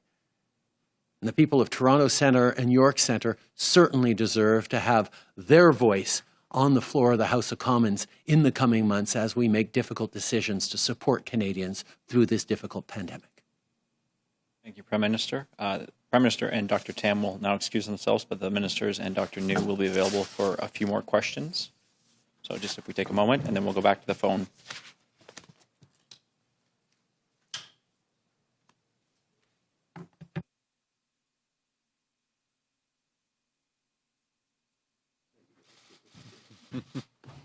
Well, I have both doctors here, actually. But we'll go back to the phone with, we'll start on the phone. Operator? Thank you, merci. Prochaine question. Catherine Lévesque, La Presse canadienne, à vous. Oui, bonjour. Donc, Madame Freeland, je pense que vous êtes toujours là. Est-ce que vous pourriez finir votre réponse de tout à l'heure et nous fournir un estimé des autres mesures qui sont annoncées aujourd'hui, plus précisément le prolongement de la subvention salariale et le compte d'urgence des entreprises? Oui, avec du plaisir. Alors, pour l'aide directement à l'entreprise, le CEUC,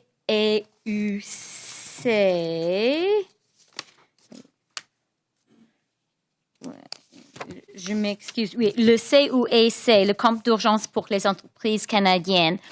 Je dois souligner qu'on a fait un changement important et c'est que avec cette deuxième étape du le compte d'urgence pour les entreprises canadiennes, ce sera nécessaire de faire une attestation que l'entreprise a eu des pertes du revenu. Et comme le Premier ministre a expliqué, notre intention avec cette deuxième vague est d'avoir de l'aide pour l'économie, d'avoir de l'aide pour les entreprises, mais d'avoir de l'aide ciblée précisément aux entreprises qui ont besoin de cette aide. Et je souligne ça parce que au niveau des micro-entreprises, c'est assez difficile de savoir qui aura besoin de l'aide. Mais disons ça, nous avons fait des projections très prudentes. Et avec cette approche prudente, on pense que le compte d'urgence pour les entreprises canadiennes, pour les petites entreprises, coûtera 11 milliards de dollars. J'ai annoncé aussi les détails concernant la prolongation de la subvention salariale. Jusqu'à maintenant, et les chiffres sont publiés dans les sites web du gouvernement, jusqu'au 4 octobre, la subvention salariale a aidé les entreprises avec les coûts des salaires de un peu plus de 41 milliards de dollars. C'est jusqu'à maintenant. Les changements qu'on a annoncés aujourd'hui, qu'on a gelé le niveau, on pense que ça coûtera jusqu'au fin du période 10, qui finira le 19 de décembre, une additionnelle 6 milliards de dollars.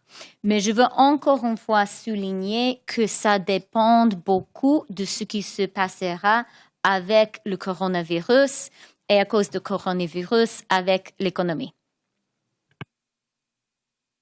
Okay.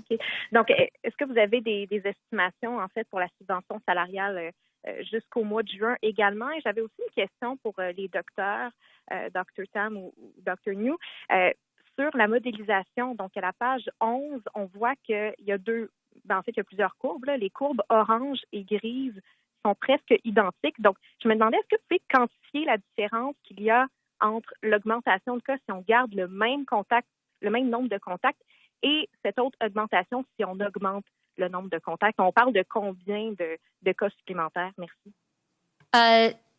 On a annoncé aujourd'hui seulement les détails précis concernant la subvention salariale jusqu'à la fin de période 10 jusqu'au 19 décembre.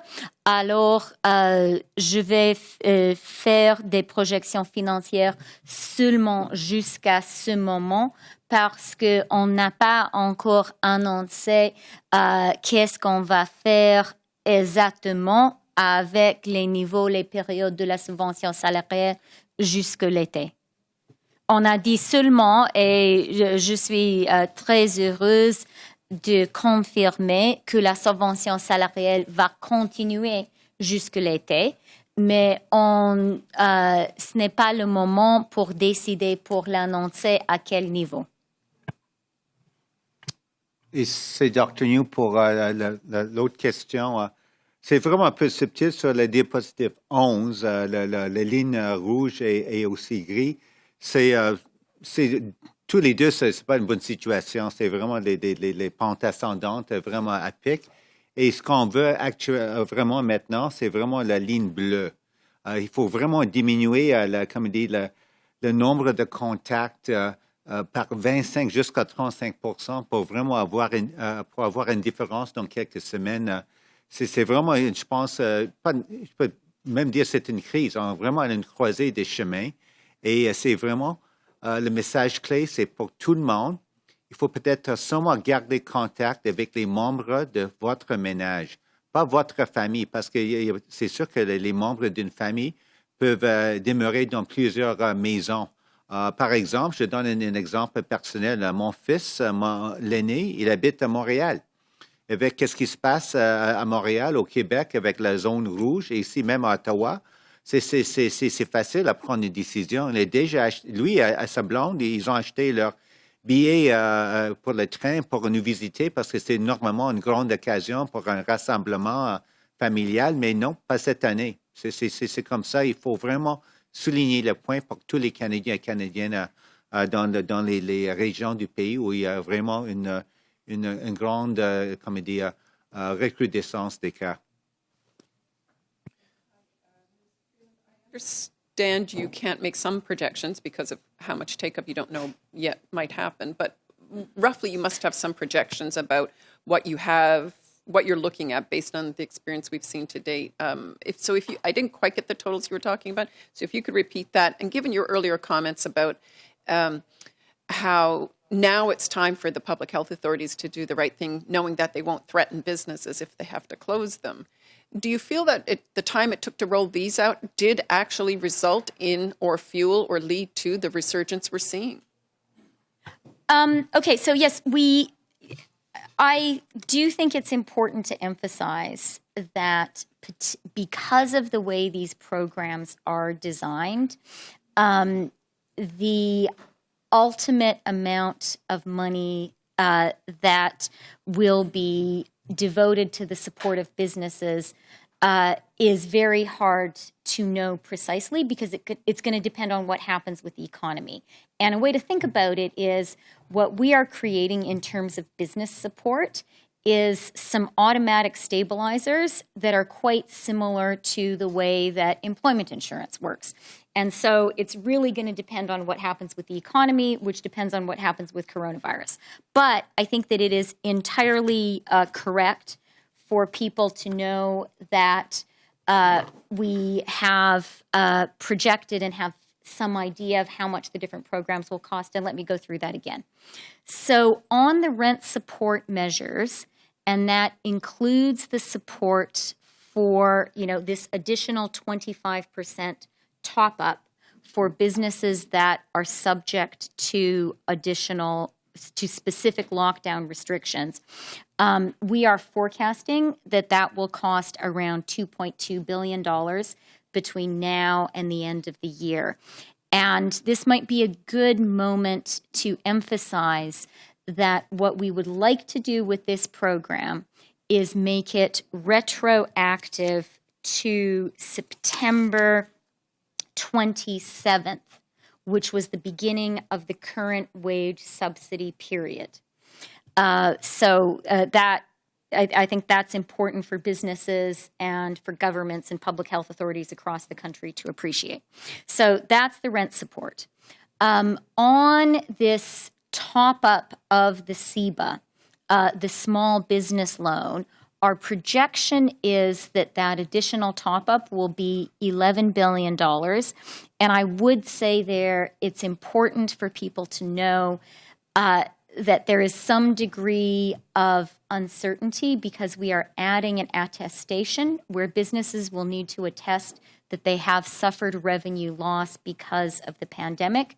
And this is in keeping with our desire to really, insofar as possible, make these programs targeted to the businesses who need it. And then finally, with the wage subsidy, what we've done is, what we propose to do is to freeze the wage subsidy at the current rate of 65%, rather than go in the step down, rather than continue the step downs, which we had announced over the summer.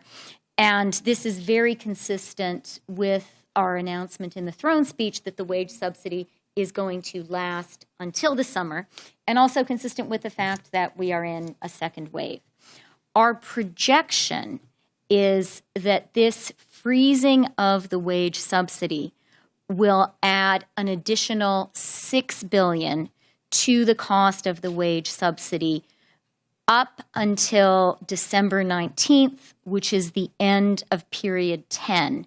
And we are today proposing a freeze of the wage subsidy until the end of period 10 at the current levels, so until December 19. So that is as far as I'm going to go in projections of how much it's going to cost, because that's the changes that we're talking about. Thank you. We'll... Oh, the second part.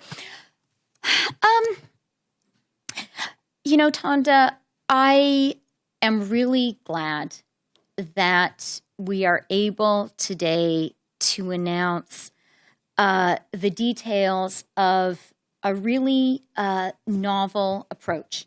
It's something that we committed to in the throne speech, and you have heard the Prime Minister in question period, and you have heard me in question period commit to Canadians that we would be providing additional support to businesses subject to lockdowns. So that commitment, that promise has been there since the throne speech.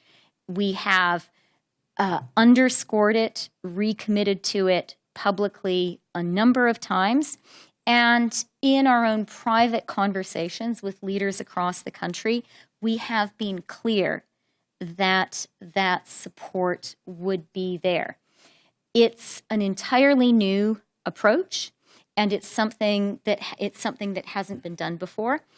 It was important for us to have enough of the technical details in place to make an announcement that had real weight, and that's what we've done today. What I will say is I really do hope that knowing that this lockdown-specific support is in place will help the public health officials, the leaders across the country who are charged with making those agonizing decisions about additional lockdown restrictions, will help them to do the right thing. Thank you. We'll now go to the phone for one more question. Operator? There are no further questions. Nous avons plus de questions pour le moment. Okay, we'll go over to Tom. Hi, my question is for Minister Hadju and for the doctors as well. It's on home testing. At this point, I don't think Health Canada is considering any home COVID tests at this point. I'm wondering why that is. If it's just that no one has put forward a home test for approval, or if there's concerns on the part of Health Canada about, I guess, the effectiveness of home tests, and if there are, what are those concerns? I'll start in general and then turn to the doctors to talk about the pros and cons of home tests. The full list of applicants is on the website now, so people can actually go to our website and see all of the companies that have applied and what the status of their application is. And I'll have to check to get back to you in terms of whether or not we've got any of these candidates that have applied. You know, look, we're really excited about innovation and testing, and the challenge is we've just got to also make sure that there is a certain degree of certainty and a certain degree of guidance in terms of how we would use these particular tests. And I know that countries around the world are looking at the possibility of using this test. Some have approved them and pulled them back because they've actually made situations even murkier in communities. We've seen high-profile cases of self-administered tests or rapid tests being used as a way to substitute for screening with disastrous effects. And so the work that Health Canada is doing is both on the accuracy of the test within a certain parameter when they're assessing any kind of rapid test, but also working to understand how that test might be used and how it would be seen as valuable or not to the public health authorities in all across Canada that would then be responsible for somehow managing the introduction of that particular test. Dr. Tam, did you want to take a bit to talk about testing? Sure. I mean, I think I try to stay close to my colleagues in the regulatory arm of Health Canada, and I don't believe there's any submissions for, I think what you're talking about, which is someone can easily just do the test at home and get a result. That kind of application has not come through. And I think, as the minister said, there's not that many examples of this being approved around the world. I mean, I think other forms of rapid tests, which we talked about, we have examined and provided the guidance for. Certainly, without having some of these tests with published information, it's difficult to know how accurate they are. So, of course, that would have to be evaluated. But I think we have to remain open to, obviously, these submissions. So what would you do as an individual if you got a test positive? That's the next thing, and you have to be connected to the public health system. I think from a public health officer's perspective, they are a bit concerned if the tests are used at home or in some sort of workplace, that they have to have a linkage in how that works, because there's public health actions that come as a result of that. Then the next issue is, even now, some of my colleagues have been telling me that people who had a test taken, that is to say they think they might have COVID for any chance of it, are still working and going about their daily lives, and hence some of these transmissions. So you got to say, well, why? I mean, if you even had a test, you're not sort of staying put and doing the right thing until your test results comes back. So maybe the shortening of the turnaround of the test results would help. But one of the fundamental issues, and I think relates to some of the announcements today, is that people can't afford to not work. And so what do you do with that result? You have to support the individual for doing the safe thing and to connect with public health. So I think it is a complicated issue. It's not just about the test itself, and then it's the contact tracing and the isolation. Everything has to come together. And so I think, but we're absolutely open to examine any of that kind of technology. Hi, Deputy Prime Minister Marie-Claude Walsh with the Globe and Mail. Can you clarify, will the funding for the new rent relief program be retroactive to April for businesses whose landlords refused to participate in the first program, that businesses were not able to get it? And if not, why not? No, it will not. This is a going forward program. The objective of this program is to keep the businesses that are operating today viable and to help them get through the second wave. So we are very much looking forward. We are very much focused on acting in a targeted way and in a way which is designed to bridge our businesses, to bridge our economy through the second wave, through the winter, through to the end of the coronavirus. And for that reason, it seems sensible to us to be looking ahead and to what businesses are doing and how they are operating in the future. There is one element of retroactivity that I do want to emphasize, which is, as outlined today and as proposed by us, the new rent support would be retroactive to the current wage subsidy period we are in, which began on September 27th. So it would cover this month. And the existing CECRA program goes through to cover rent for the month of September, so this then covers the next month. And the one other thing I would say on the rent support is CECRA has now ended. The province is committed to providing support as part of the CECRA program, and there is some unspent money in some provinces for that program, around $72 million across the country that they had set aside. And I'd like to take this opportunity to encourage the provinces that have some unspent money that they had set aside for CECRA, for rent support, for supporting small businesses. I think it would be great if they could use that money to find ways locally to support their small businesses on top of what we're doing. Thank you. That concludes today's press conference.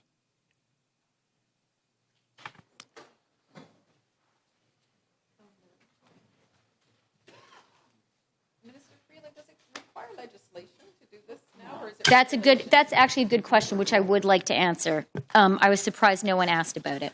We're being cut off from questions, and since it's such a big package, we still have some questions like that.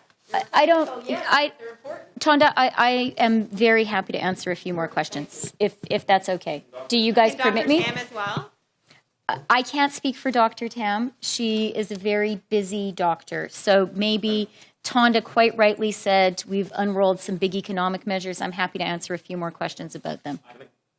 I understand a number of the doctors or ministers do have to be other places right now, but if the minister would like to answer. Yeah, is that okay? Okay. So excellent question, Tonda. And the reason that I have couched in the conditional some of my answers about these programs is the rent support and the changes to the wage support will indeed require new legislation. My office, even as we speak, is briefing the opposition parties about these programs, and I very much hope that they will support us with alacrity on them. As you pointed out in one of your questions, Tonda, I think this is support that Canadian businesses really need as we see the case count of coronavirus rising. And I will also point out that both the Prime Minister and I have had questions from opposition parties in question period asking when this kind of support, which was promised in the throne speech, will actually come. So I hope that now we've offered details of how we propose to do it, we will be able to work quickly to make it happen. I just have a question for Dr. Njoo. Sorry. You're calling on Canadians to continue to limit contact. That doesn't seem to be working according to the graphs that you've shown today. A spring shutdown did work. Given what we're seeing in the trend line, as the one of the top doctors of the country, would you prefer to see another spring-like shutdown?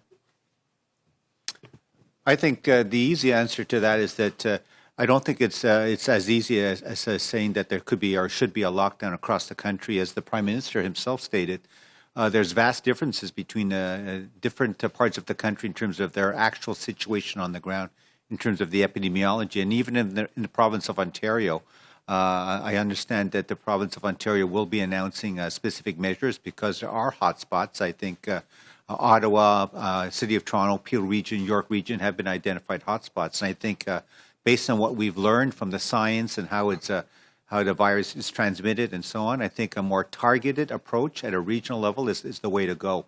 I think Canadians have made a lot of sacrifices. We certainly succeeded in, as you say, flattening the curve back in the spring, and I'm certain we can do it again. But I think we have to, balance it with obviously keeping our society and the economy going in sort of the best way possible, while obviously doing what's the right thing from a public health perspective.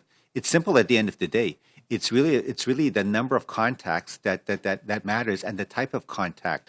As I mentioned at an earlier press conference, when we had confirmed cases back in the spring, when public health and contact tracers interviewed these people, they were identifying, we've been staying at home. We've had 5 or 6 people we've been in contact for the past 2 weeks. Now when the contact tracers go out for confirmed cases, it's in the dozens or even 60 or 70 people. And why is that? So, I did go to this party or I did do this and that, and 60, 70 people.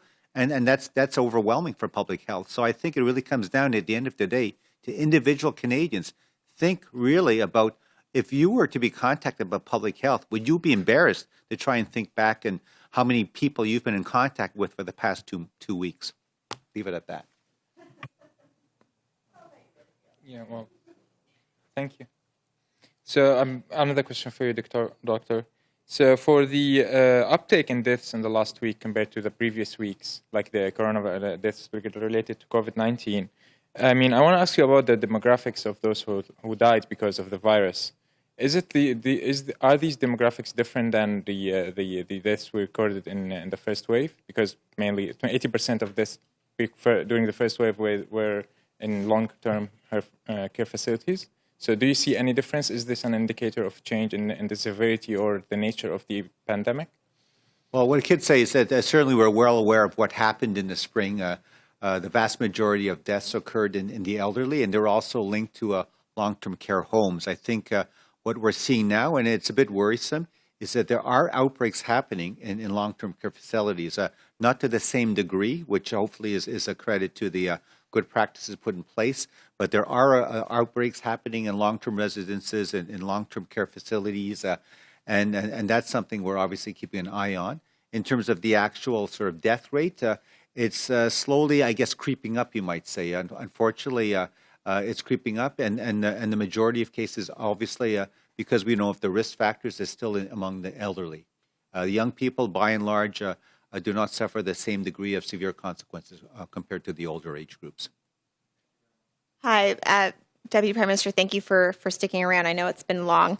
I just wanted to go back to this question about essentially there's unequal, businesses are entering the second wave on an unequal footing.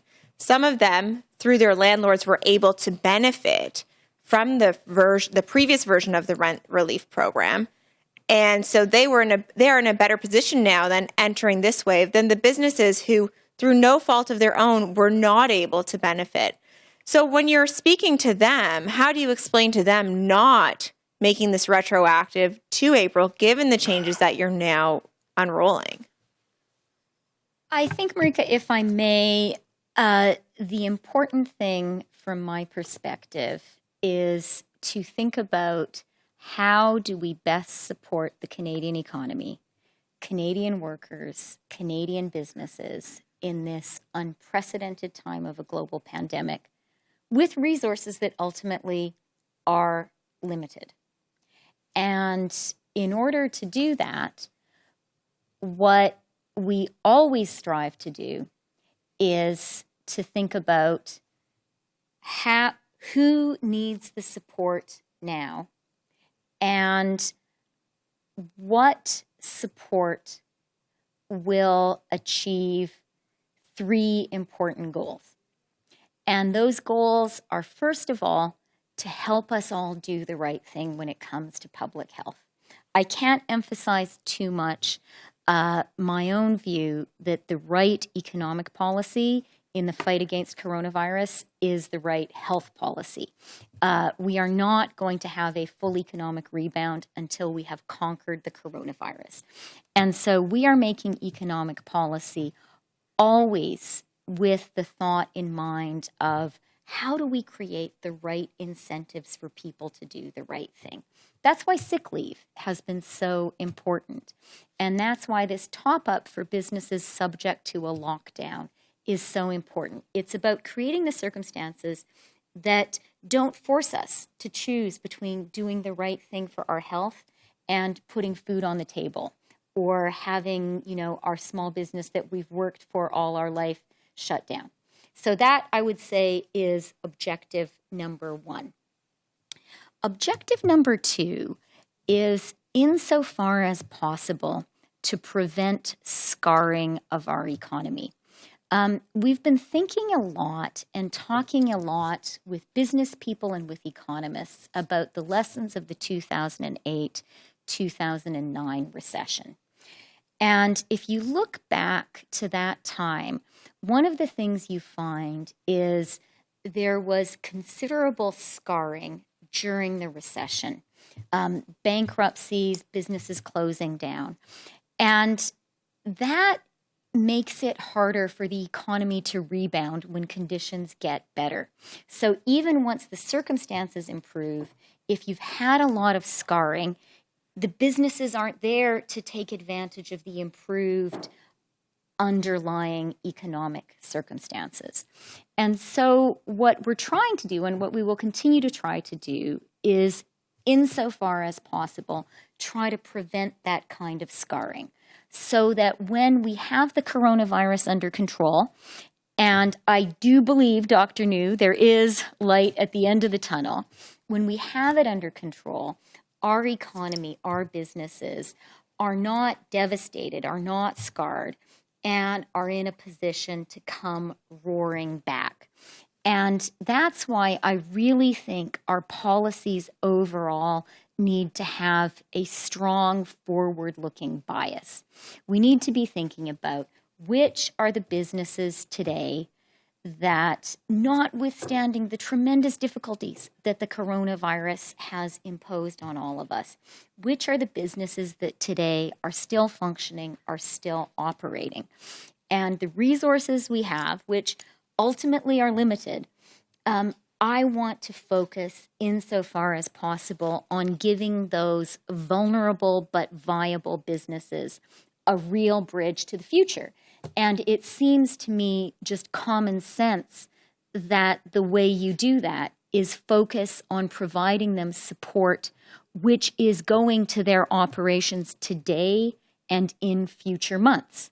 And that's what the rent support and the wage support do. It is directly and very closely tied to wages you are paying in the future, rent that you are paying in the future. And I think that is, the necessary bias and direction our economic policy has to have. And then the third, I said, guided by three things. And the third thing I would just say is, we do have to have a sense of compassion, understanding of how hard this global pandemic is for Canadians, how hard the health situation is, and how hard the economic situation is. And insofar as possible, try to limit the human misery. And that concludes today's press conference.